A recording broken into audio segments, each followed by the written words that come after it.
Hello friends, कैसे हैं आप लोग। Welcome in save classes. Myself C S Sachin Chaudhary. I am LLB and LLM also. तो बच्चों, आज जो है आपकी पहली क्लास स्टार्ट होने जा रही है। कौन सी कौन सी क्लास होगी पहली क्लास सर? क्या इसमें होगा? इसमें हम क्या क्या चीज़ें कवर करेंगे? तो बच्चों, जैसे हर चीज़ की स्टार्टिंग ABCD से होती है, उसी तरीके से आपकी इस क्लास की भी स्टार्टिंग जो है ABCD से होगी, जो कि हर क्लास की ABCD होती है। तो सबसे पहले बात करें, हम CS प्रोफेशन की बात करते हैं। तो CS प्रोफेशन में आपके 3 लेवल होते हैं। तो जो आपका सबसे पहला जो लेवल होता है, उस लेवल का नाम होता है CSEET। पहले ये CS फाउंडेशन के नाम से जाना जाता था, अब इसे CSEET बोलते हैं। It is a first level. Sir, full form क्या है CSEET की? CS एग्जीक्यूटिव एंट्रेंस टेस्ट, यानी कि ये एक द्वार है जो कहाँ किसके लिए खुलता है। किसका द्वार है? एग्जीक्यूटिव का द्वार है, लेकिन आपको पहले इसे पास करना होगा। It is an entrance exam for getting entry in CS executive. After passing CS executive, you are allowed in CS profession, यानी कि फाइनल लेवल। तो बच्चे मुझसे पूछते हैं, क्वेरी आती है कि सचिन सर, आप मुझे ये बताइए कि कितने लेवल होते हैं। तो बच्चे, मैं दोबारा आपसे बोल रहा हूँ, 3 लेवल होते हैं आपके। पहला सबसे छोटा लेवल CSET, फिर उससे थोड़ा सा बड़ा लेवल CS एग्जीक्यूटिव, और फिर आपका फाइनल लेवल CS प्रोफेशनल। उसके बाद आपकी ट्रेनिंग, और then you are member of the ICSI। हर चीज को मैं आपको क्यों बता रहा हूं बेटा, खोल खोल कर ओपन करके क्यों बता रहा हूं? क्योंकि कुछ वर्ड्स आपको आज पहली बार सुनने को मिलेंगे। ICSI, institute of company secretaries of India. आप लोगों का इंस्टीट्यूट, आप लोगों का पहला इंस्टीट्यूट सेव क्लासेस, आप लोगों का दूसरा institute ICSI, institute of company secretaries of India. फिर आप ICSI के मेंबर माने जाओगे CS बनने के बाद। तो चलिए, पहली बात, तो आज हम सबसे पहले पड़ाव की बात कर लेते हैं, चैंपियन पड़ाव की बात कर लेते हैं, जहां पर हमारे लिटिल चैंप्स आते हैं। आप लोग क्या हो? हमारे लिटिल चैंप्स हो। तो दोस्तों, बच्चों, कोई भी बात समझने के लिए हमें कनेक्ट रहना जरूरी होता है।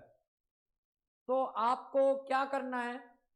Clear understanding of your level, जो आपका पहला लेवल है, आपको पता होना चाहिए कि आपका सिलेबस क्या है।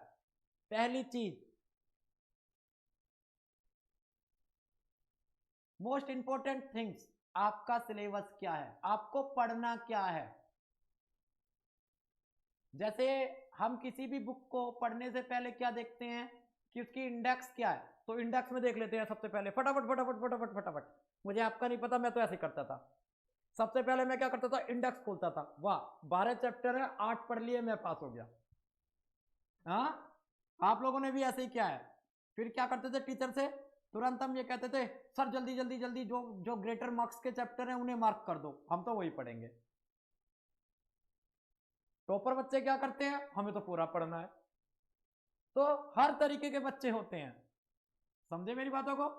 तो हम, आप अपने आप हिसाब लगा लीजिए कि आप किस कैटेगरी में आते हो, कि पूरा पढ़ना है।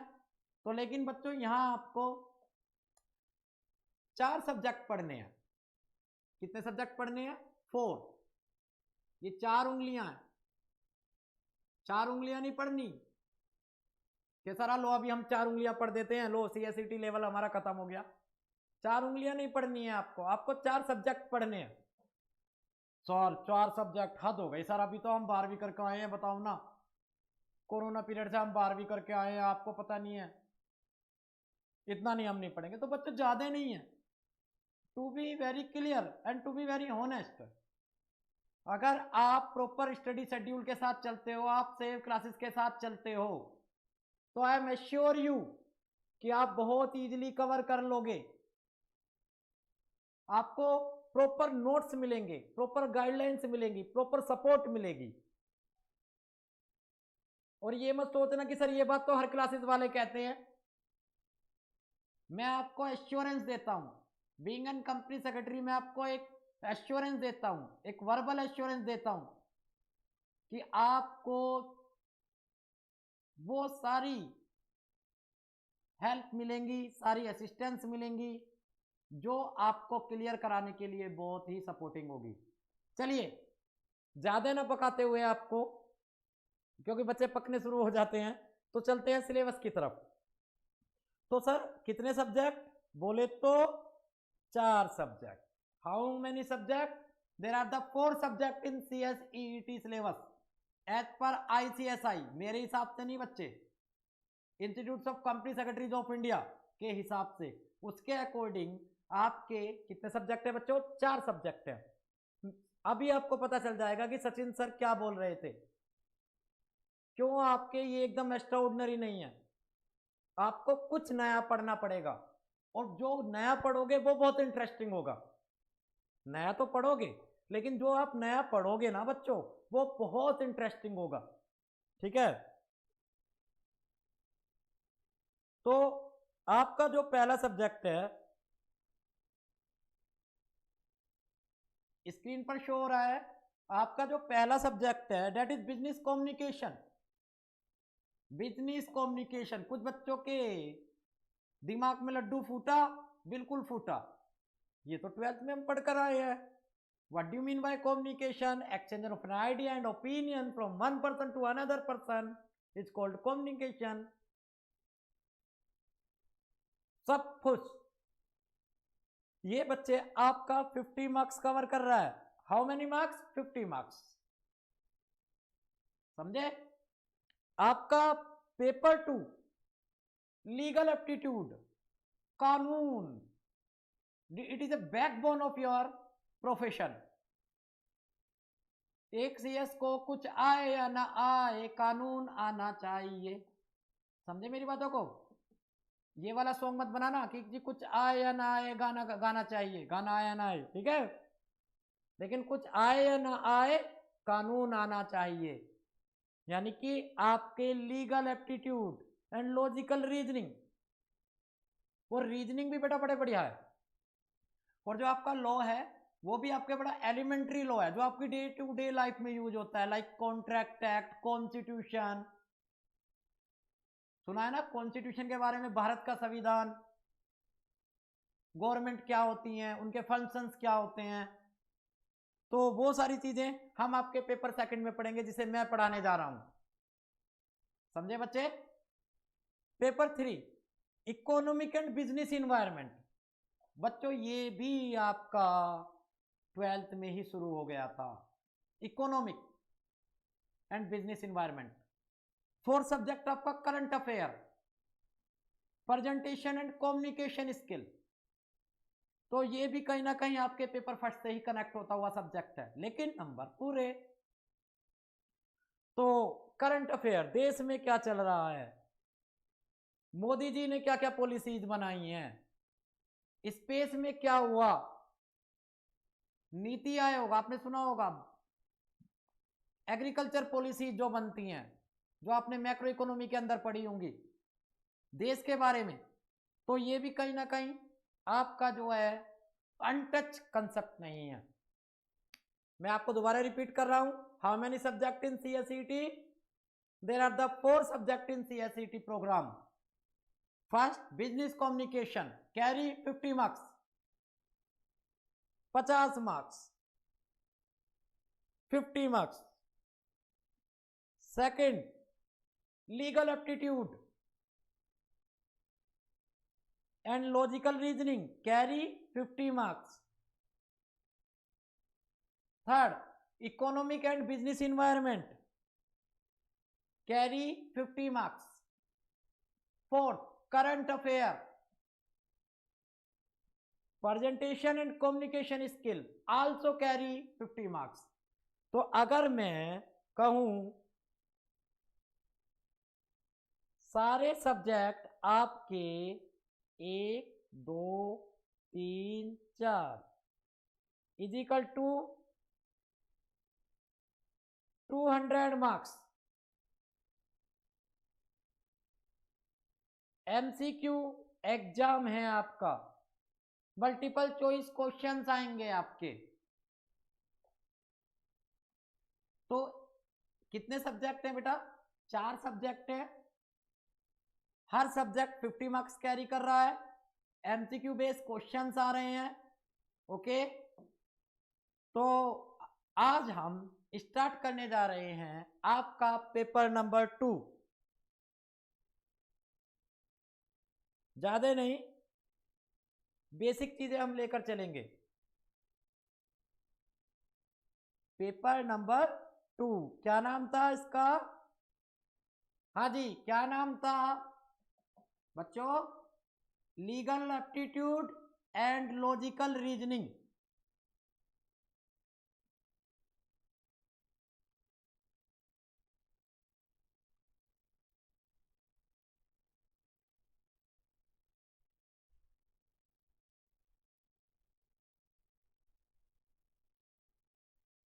कितने मार्क्स का एग्जाम होगा बच्चों दोनों को मिलाकर? 50 मार्क्स का एग्जाम होगा। लीगल एप्टीट्यूड, लीगल, आपका दिमाग कानूनी कितना चलता है, नॉलेज ऑफ लॉ क्या है आपके पास। अगर मैं आपसे सिंपली टर्म्स में बात करूं, इन सिंपल वर्ड्स में बात कर रहा हूं आपसे बच्चों, एबीसीडी के हिसाब से, कि नॉलेज ऑफ लॉ, आपको कानून का कितना ज्ञान है, कानून की कितनी नॉलेज है। सारे कानून की नहीं, कई हजार कानून है इंडिया के अंदर। ओके बच्चों, सारे कानून की नॉलेज के ऊपर नहीं है, आपके कुछ कॉन्सेप्ट हैं, जैसे कॉन्ट्रैक्ट एक्ट, एग्रीमेंट का नाम सुना है? दो लोगों के बीच में एग्रीमेंट बनता है, टर्म्स एंड कंडीशन होती हैं, समझ रहे हो? वो सब चीजें आपके कॉन्ट्रैक्ट एक्ट में आएंगी। आप सेल करते हो, परचेज करते हो, सुबह सुबह उठते हो, मॉर्निंग में दूध वाले भैया से दूध लेकर आते हो, बन गया एग्रीमेंट। वेंडर से जाकर क्या लेकर आते हो? ब्रेड बटर लेकर आते हो, बन गया एग्रीमेंट। कोई भी गुड्स परचेज कर रहे हो, कोई भी सर्विस हायर कर रहे हो, बन गया एग्रीमेंट। और फिर सारी चीजें उस एग्रीमेंट के हिसाब से होती हैं। तो वहां पर कौन सा एक्ट लग गया आपका? Contract act. दूसरा आपका कॉन्स्टिट्यूशन ऑफ इंडिया,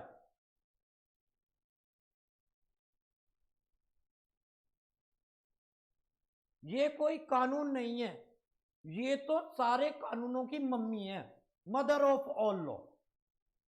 क्या है ये? बच्चा नहीं है, ये बच्चों की मम्मी है। मतलब क्या है बच्चों? Mother of all law.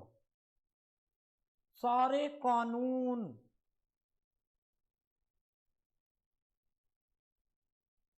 सारे का हम कानून के हिसाब से चलते हैं, और कानून कॉन्स्टिट्यूशन के हिसाब से चलता है। समझ में आया? समझ में आया सीक्वेंस? हम कानून के हिसाब से चलते हैं और कानून कॉन्स्टिट्यूशन के हिसाब से चलता है। We follow the law and law follow the constitution. चलो टैग लाइन बना लो फटाफट, की लाइन बना लो जल्दी। क्या बताया मैंने? पीपल फॉलो द लॉ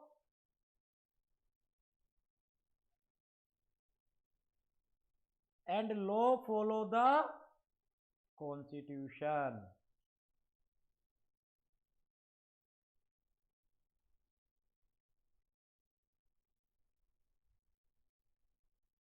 चलिए जी, ये हो गए 2 मेजर टॉपिक। इसके अलावा आपका कंपनीज एक्ट सुनो है ना, आसपास कंपनीज देखी होंगी, रिलायंस इंडस्ट्रीज लिमिटेड, टाटा, बड़े बड़े ग्रुप हैं, रिलायंस, टाटा, जैगवार, सुना है ना टाटा जैगवार, जैगवार जो है एक्वायर कर ली थी टाटा जी ने, टाटा सॉल्ट, रिलायंस जियो, ये सब क्या है? कंपनियां हैं। क्या है बेटा? कंपनियां। जब अंग्रेज इंडिया में आए थे, ईस्ट इंडिया कंपनी लेकर आए थे, वो भी एक कंपनी थी। तो आपके आसपास देखी होंगी आपने, private limited, public company, private company, public company. 12th में भी आपने पढ़ा होगा, प्राइवेट कंपनी ये होती है, पब्लिक कंपनी ये होती है। कंपनी शेयर इशू करती है, शेयर कैपिटल चैप्टर पढ़ा था ना। तो वो चीज हम कंपनीज एक्ट 2013 के अंदर पढ़ेंगे। एक बेसिक छोटा सा कंसेप्ट हो रहा है, टोट। टोट सिविल रॉन्ग, जो हम ऑफेंस करते हैं, सिविल रॉन्ग, सिविल रॉन्ग जो हम किसी का नुकसान कर देते हैं, वो सब चीज टोट में आएगी। तो अभी तो बच्चों मैंने आपको एक इंट्रोडक्टरी पार्ट बताया है कि हमें पढ़ना क्या क्या है। तो सबसे पहले हम paper 2 legal aptitude and logical reasoning, फिर लीगल एप्टीट्यूड को हमने अलग किया, लॉजिकल रीजनिंग को हमने अलग किया। फिर लीगल एप्टीट्यूड का मतलब क्या है? Knowledge of law, basic knowledge of law. कहते हैं ना यार, बंदे के अंदर है ना लो इंटेलेक्ट है, बंदा यार इंटेलेक्ट है, मतलब उसे नॉलेज कितनी है, उसे ज्ञान कितना है, एलिमेंट्री नॉलेज कितनी है उसके पास। मैं देखता हूं बहुत कुछ बच्चे ऐसे होते हैं भाई, कोई बात नहीं, वो चैंप्स होते हैं, CSET में आते हैं, लेकिन उनका नॉलेज, लीगल एप्टीट्यूड बड़ा गजब का होता है। They know the law. मैं उनसे पूछता हूं बेटा कानून क्या होता है, तो कहते हैं सर कानून क्या है, बताइए कानून क्या है। सर गाइडलाइन है जो गवर्नमेंट ने बनाई है, हमें फॉलो करनी है, अगर हम फॉलो नहीं करेंगे तो पुलिस पकड़ लेगी, यानी कि पेनल्टी और पनिशमेंट होगा। अभी हम घर से स्कूटी लेकर निकलते हैं, गाड़ी लेकर निकलते हैं, तो स्कूटी लेकर निकलते हैं तो आपने देखा होगा क्या कहता है व्हीकल एक्ट, क्या कहता है? हेलमेट पहनो। अभी कोरोना पीरियड में मास्क पहनो। क्यों पहनो जी? हम तो नहीं पहनते। नहीं, देखिए जी कानून है और कानून आपको फॉलो करना पड़ेगा। समझ में आया नहीं आया? तो अभी हम बेसिकली चीजें डिस्कस करेंगे। तो मैं आपको दोबारा एक बार बताना चाहता हूं, जिन बच्चों ने ध्यान ना दिया हो वो दोबारा ध्यान दे लें, नींद से जागे। ठीक है, इधर आइए। तो पहला आपको इसमें क्या पढ़ना पड़ेगा?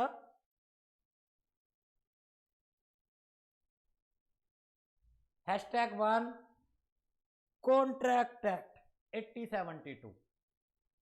#2 constitution of India, mother of the all laws, we follow the law and law follow the constitution. #3 companies act 2013। #4 टॉट। ट्रेंड बना देते हैं, हैशटैग हैशटैग हैशटैग। ओके, और सारे एक बार मैं दोबारा आपने सब्जेक्ट पर जो है आप नजर, हाँ जी, तो लीजिए आपके सामने लो कानून,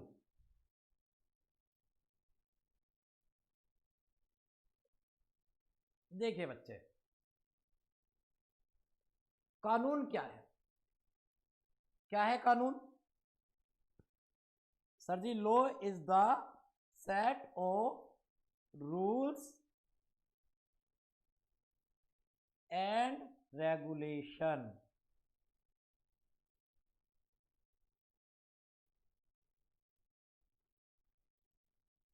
लॉ क्या है? कानून क्या है? Set of the rules and regulation. बिल्कुल सही बात है। जो एक बंदे को या बंदी भी आ जाएगी। मैं आपको एक बड़ी इंटरेस्टिंग बात बताऊंगा। एक बार जो है मेरी एक फ्रेंड ये कहने लगी कि सचिन सारे कानून तो ही पे लगते हैं, all laws are applicable on he. समझे मेरी बात को बच्चों? मैं क्या कहना चाह रहा हूं कि सारे कानून ही पर लगते हैं, शी पर तो कोई कानून लगता ही नहीं है। मैं कह लगा यार बात तो सही है, क्योंकि कानून में लिख रहा है ही हर जगह ही। अब क्या हुआ, देखो बच्चों सब सीखते सीखते सीखते हैं, ये बात समझ लेना। Nobody is a perfect. कोई भी सारा ज्ञान लेकर पैदा नहीं होता बच्चों, समझ रहे हो ना? सब सीखते सीखते चीजों को सीखते हैं। तो मैं जो है अपने टीचर के पास गया कि सर मैम इज सेइंग कि जो है सारे कानून जो है ही पर लगते हैं। तो सर ने मुझे एक बात बताई जो मैं आपको बताने जा रहा हूं। ये परंपरा है, हमें हमारे टीचरों ने बताई, हम आपको बता रहे हैं, आगे आप आगे बताएंगे। तो परंपरा निभाते हुए मैं अपनी हर क्लास में इस परंपरा को जरूर निभाता हूं कि ही इंक्लूड शी। पहली परंपरा आज पूरी हो गई कि ही का मतलब क्या है। ही का मतलब ये नहीं है कि सारे कानून ही पर लग रहे हैं, फिर तो इसका मतलब वुमेन कोई भी ऑफेंस करें उन्हें पनिशमेंट नहीं मिलेगा एज पर द लॉ। तो मैं पहले आपको बता दूं he means he include she. Okay, तो मैंने आज आपको पहली परंपरा निभाई। तो लॉ क्या है बेटा? Law is the set of the rules and regulation. Rules और रेगुलेशन का एक बंडल है जो कि क्या होता है? फॉलो बाय पीपल होता है। फॉलो बाय ह्यूमन बीइंग होता है।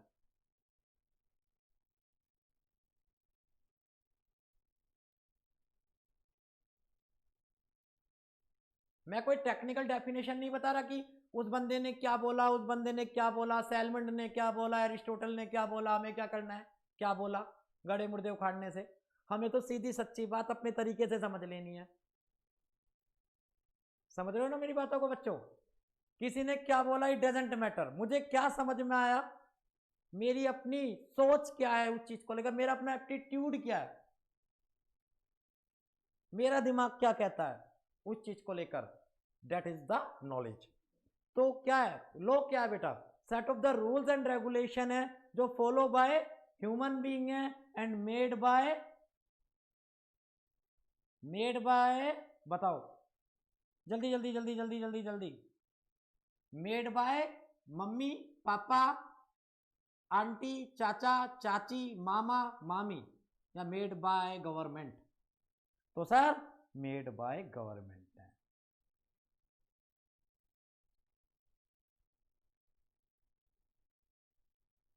तो देखो कितनी आसानी से तीन चीज हमने समझ ली।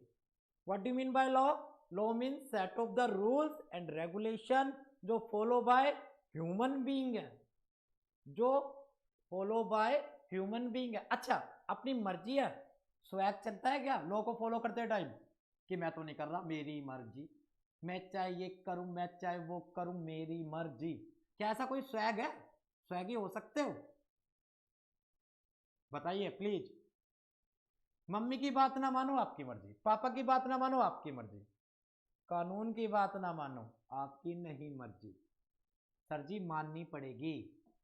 तो बताइए law are optionally in nature है या कंपलसरी इन नेचर है? बताइए प्लीज। हाँ बच्चे सोचिए, सोचिए प्लीज सोचिए, बताइए law are optionally in nature और कंपलसरी इन नेचर है, मतलब आपको मानने ही मानने पड़ेंगे या आपकी इच्छा के ऊपर है? बताइए प्लीज। बताने से पहले सोचना जरूर, ब्रेन स्टॉर्मिंग कीजिए अपनी।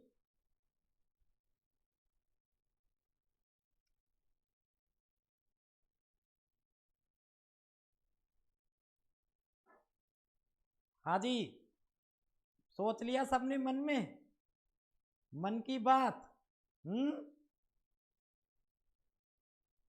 चलिए जी प्लीज देखिए, तो लो का करेक्टर कैसा हुआ? लो कैसे नेचर का हुआ? Compulsory nature. चलिए, तो बहुत सिंपल टर्म में मैंने आपको लो का इंट्रोडक्शन दे दिया बच्चों। सर जी लो बनाए क्यों जाते हैं, बताइए। अगर कानून नहीं होंगे, ये तो मुझे पता पड़ गया कि कानून क्या है, रूल्स एंड रेगुलेशन है, गाइडलाइंस हैं, एक्ट्स हैं, बायलॉज हैं, कोई भी चीज जो कि compulsory follow by the law है। सुना है तुमने? नियम, कानून, कायदे, नियम, ये बेसिक वर्ड सुनोगे। कहते हैं ना कानून में रहो, कानून के दायरे में रहो, कायदे से काम को करो, नियम फॉलो करो। स्कूल में भी गए, स्कूल में भी जो है स्कूल के अपने नियम होते हैं, आपने देखे होंगे। आपको ये ड्रेस पहनकर आनी है, जो ड्रेस होती है, यूनिफॉर्म होती है, स्कूल यूनिफॉर्म, नियम होते हैं। शू पॉलिश करके आने हैं, समझ रहे हो ना? तो ये जो वर्ड आप सुनते हो डे टू डे लाइफ में, कानून, कायदे, नियम, तीन वर्ड मैंने आपको बताए, कानून, कायदे, नियम।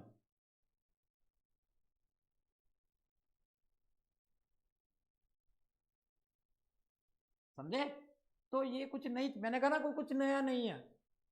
कानून एक ऐसा कॉन्सेप्ट है कि जब से बंदा पैदा होता है और जब तक मरता है, इस कॉन्सेप्ट से उसका डे टू डे लाइफ में इंट्रोडक्शन होता रहता है, डे टू डे लाइफ में मैट होता रहता है।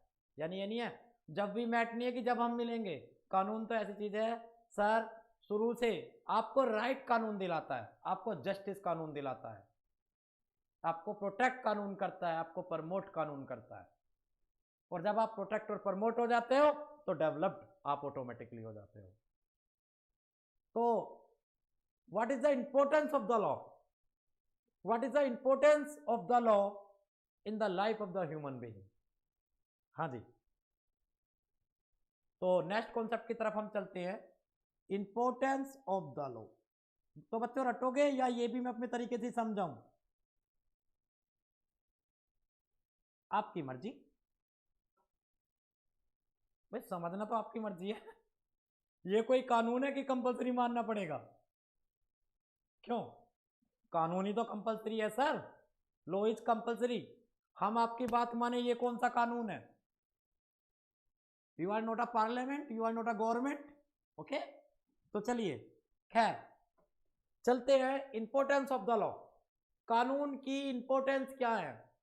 बहुत इंपॉर्टेंट चीज होती है कि हम कोई चीज पढ़ने जा रहे हैं, क्या ये चीज केवल हमें अकेडमिकली पढ़नी है, या हमें बस केवल पढ़नी है, या हमें पता होना चाहिए टेक्निकली कि उस चीज की इंपॉर्टेंस क्या होती है हमारी बेसिक्स लाइफ में, हमारी डे टू डे लाइफ में, या कंट्री में उसकी क्या इंपॉर्टेंस है। तो मैं इसे दो कॉन्सेप्ट से बताता हूं बच्चों, अगर तो आप समझोगे तो। मैं इसको दो एंगल से आपको समझाना चाहता हूं कि इंपॉर्टेंस ऑफ द लॉ क्या है। तो पहली चीज, आप एक ह्यूमन बीइंग के लिए हम बात करेंगे, हम और आप लोगों के लिए कानून की क्या इंपॉर्टेंस है, और एक बात करेंगे हम एज अ होल, यानी कि सोसाइटी के एंगल से बात करेंगे। तो दो तरीके से हमारी यहां बात होंगी। पहला तरीका क्या होगा, तो मैं नाम लिख देता हूं, ये हमारा एंगल फर्स्ट है सोचने का, कहते हैं ना इसे दूसरे दृष्टिकोण से भी सोचो, दूसरे एंगल से भी सोचो। ये हमारा एंगल 2 है, सोचने का। एंजल नहीं है, एंगल है बच्चों, ठीक है। तो बात करते हैं जी ह्यूमन बीइंग के लिए, एक इंडिविजुअल एंगल से बात करते हैं, एक पर्टिकुलर ह्यूमन बीइंग की बात करते हैं। लेकिन उससे पहले मैं आपसे बात करने जा रहा हूं कि कुछ कुछ होता है मूवी में, अगर शाहरुख खान नहीं होता तो क्या होता? सर जी मूवी बेकार हो जाती, मजा नहीं आता। या गदर मूवी में सनी देओल नहीं होता तो क्या होता? बेकार होता सर, मजा ही नहीं आता बिल्कुल भी। रियली मजा नहीं आता।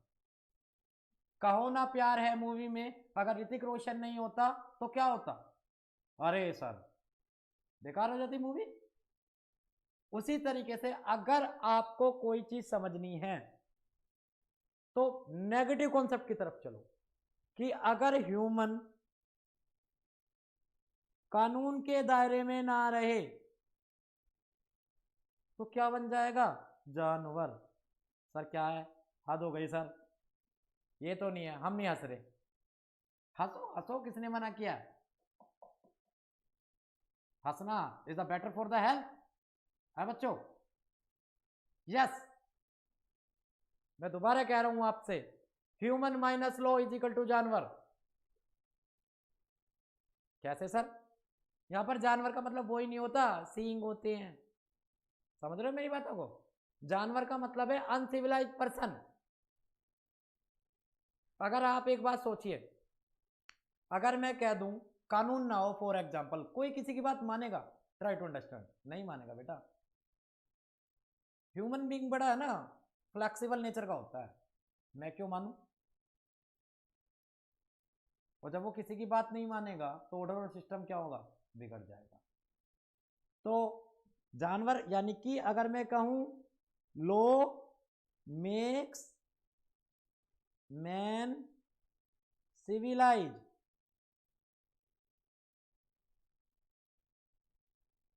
पहली इंपॉर्टेंट चीज, आर यू एग्री? या डेफिनेटली यू मस्ट बी। आपको एग्री होना ही पड़ेगा कि अगर कानून नहीं है तो इंसान सभ्य नहीं है। यानी कि कानून ही एक ऐसा एलिमेंट है, एक ऐसा फोर्स है, फोर्स जो जबरदस्ती लगाया जाता है गवर्नमेंट के द्वारा, जो एक इंसान को सिविलाइज बनाता है। डर होता है कानून। लॉ इज लाइक का फियर, हो अगर ये नहीं हुआ ये हो जाएगा, पेनल्टी लग जाएगी हमारे ऊपर। समझ रहे हो ना मेरी बातों को? तो लॉ इज लाइक का क्या हुआ? फोर्स। लॉ इज लाइक का फियर। देखो कितने कितने वर्ड मिल रहे हैं। अब मैं बात करता हूं जिस एंगल 2 की तरफ चलता हूं, सोसाइटी। सर सोसाइटी वर्ड आपने यहां पर क्यों लिया है? क्योंकि मैं आपसे समझाना चाह रहा हूं, कुछ बच्चों के दिमाग में आ गया होगा सर क्या बताना चाह रहे हैं, मेरी भावनाओं को समझ गए होंगे। सोसाइटी का मतलब होता है यहां पर ग्रुप ऑफ पर्सन। सर क्या ग्रुप ऑफ पर्सन के लिए भी लॉ रिलीवेंट है? एक के लिए तो है, बिल्कुल है भाई, बिल्कुल है। अगर सोसाइटी माइनस लॉ आप कर दोगे तो बताओ क्या बन जाएगा? जंगल राज। सर क्या करके मानोगे? जंगल राज। जंगल राज, मिथुन चक्रवर्ती की एक मूवी थी सर जंगल राज। या समझ लो, जंगल राज का मतलब है there is a no system, there is a no order, there is a no law. मतलब क्या है? डोमिनेंट पार्टी, जो डोमिनेंट पर्सन वीकर पर्सन को दबा रहे हैं।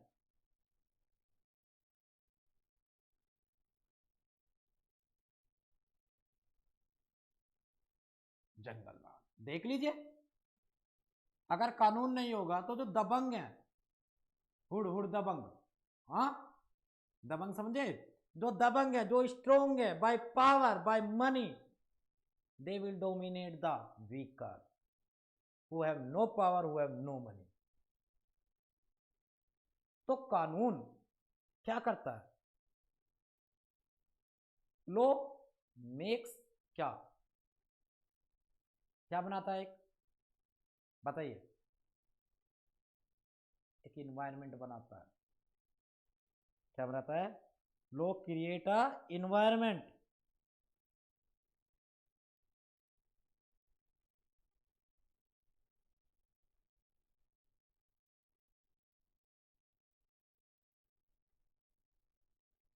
एक ऐसा इन्वायरमेंट, एक ऐसा इन्वायरमेंट जो कि एक आइडियल सोसाइटी के लिए जरूरी है।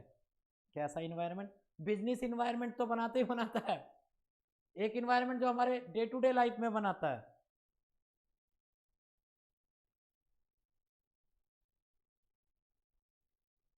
हाँ जी, कैसा environment sir? Man low create a environment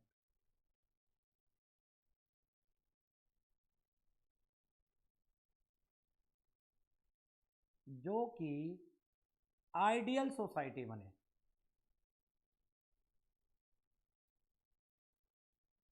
sir ideal society, आदर्श, मतलब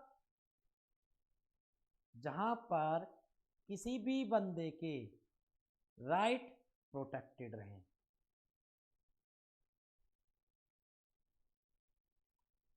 पहली चीज।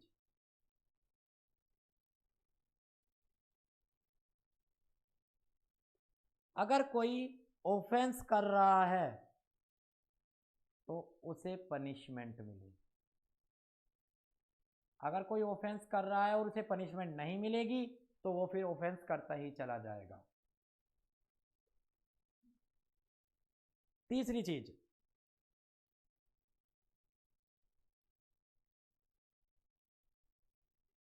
हाँ जी, अगर कोई बंदा एग्रीव्ड है, जिसके साथ नाइंसाफी हुई है,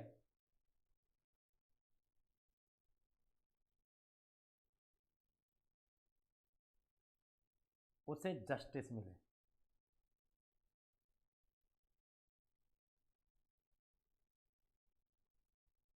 समझे?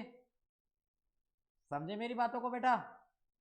तो लॉ क्या करता है, एक इन्वायरमेंट क्रिएट करता है ताकि एक आइडियल सोसाइटी एस्टेब्लिश हो सके।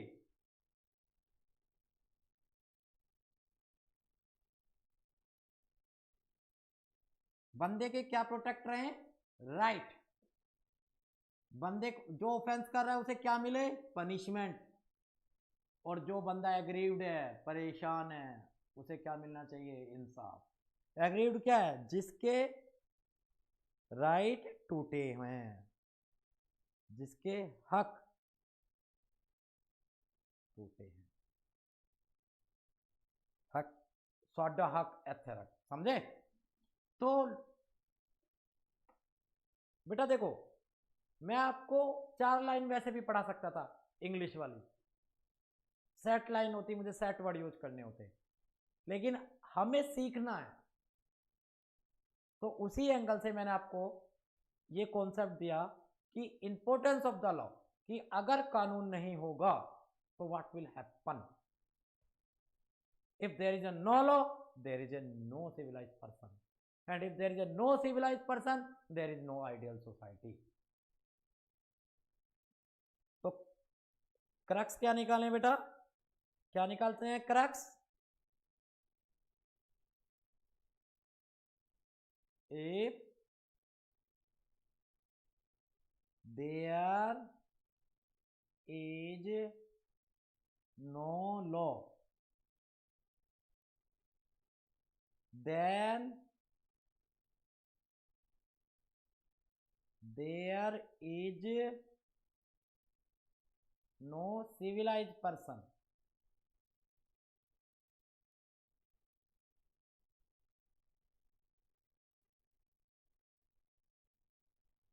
If there are no civilized person,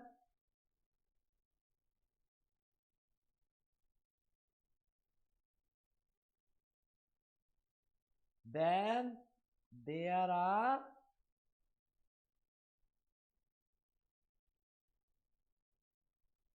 no ideal society for living.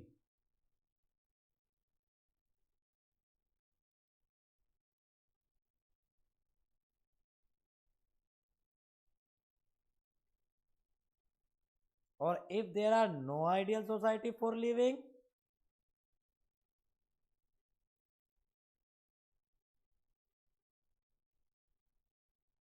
if there are no ideal society of living, then development is not possible.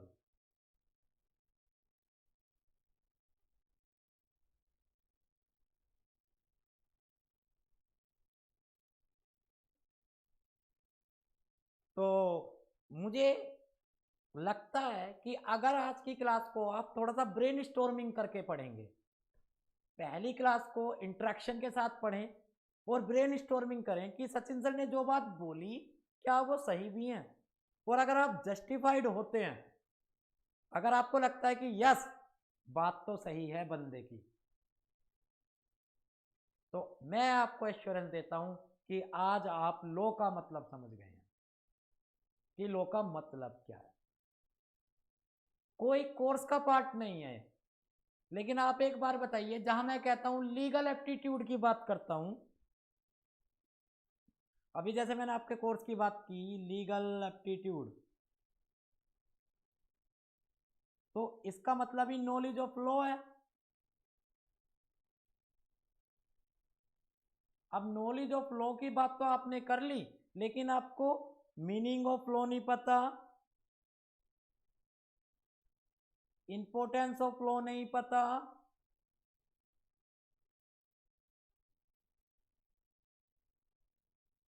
Element of law नहीं पता,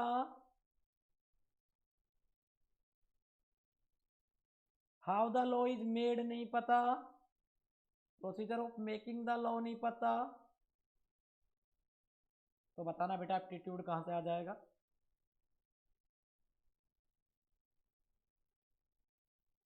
तो बच्चों, नॉलेज किसी भी चीज की आपको मतलब ही क्या है कि वो चीज है क्या, उसकी इंपॉर्टेंस क्या है, उसमें क्या क्या चीज एलिमेंट्स होते हैं, फिर प्रोसीजर क्या है उसका बनने का, जब जाकर हमें समझ में आती है चीजें हैं क्या एग्जैक्ट लेवल पे। क्योंकि हम एक प्रोफेशनल कोर्स में पार्टिसिपेट कर रहे हैं, और यहां पर मेन चीज होती है आपकी लॉ, डेप्थ एनालिसिस। जो जितना अच्छा एनालिसिस कर सकता है, जो जितनी डेप्थ में जा सकता है, वो ही उतने अच्छे मार्क्स ला सकता है। समझे? तो आज की क्लास में इतना ही। मैं आपसे फिर कहूंगा कि क्लासेस को आप डिस्कस कीजिए कि हमारे सर ने ये पढ़ाया था, क्या ये बात सही है। आपके घर में सीनियर्स भी हैं, आपके जो बड़े भाई हैं, पापा हैं, मम्मी हैं, सबसे आप डिस्कस कीजिए कि हमारे सर ने ये बात बताई थी, क्या ये बात जेन्युइनली है या नहीं है। तो मिलते हैं बच्चे नेक्स्ट क्लास में, और एक इंटरेस्टिंग कॉन्सेप्ट के साथ, जिसमें हम पढ़ेंगे एलिमेंट ऑफ लॉ, कानून में क्या क्या आता है, procedure of making the law. तो ये सब चीजें हम नेक्स्ट क्लास में पढ़ेंगे, और पहली क्लास को हम रिकैप करेंगे कि हमने पहली क्लास में क्या पढ़ा था, उसको हम नेक्स्ट क्लास में पहले रिकैप क्या करेंगे, फिर फर्दर आगे, फिर फर्दर आगे। इस तरीके से ही हमारा ये सिस्टम होगा। ओके बच्चे, bye bye, take care, have a nice day.